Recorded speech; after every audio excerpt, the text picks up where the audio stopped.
I'm on the beautiful coastline of what could be the EU's potential next member, Montenegro.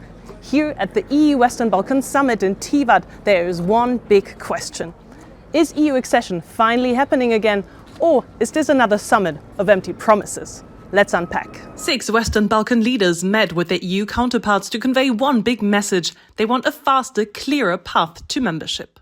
We should be around the table always, like today, not once in a year.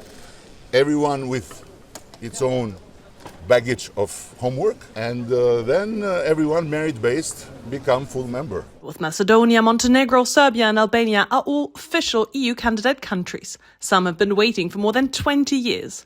Bosnia is still a step behind, waiting for negotiations to start, while Kosovo has yet to be accepted as a candidate. So why do they all want in?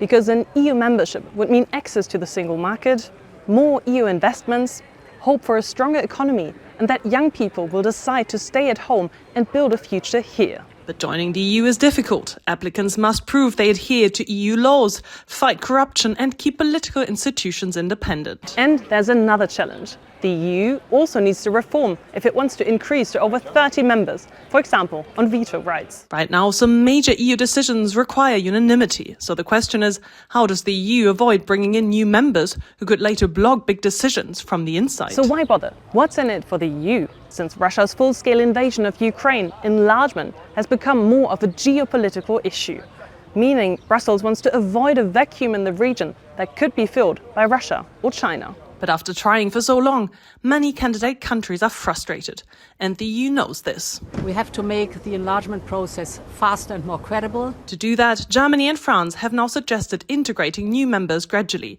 while they wait for full membership. But there is some skepticism. Mr. Rama, how do you see the German-French proposal? It's great, but it's not enough. So what's the main takeaway? The EU argues that the candidate countries here still need to implement the necessary reforms to gain membership, and some are further along than others. But the EU also has to show that it is serious about holding the door open.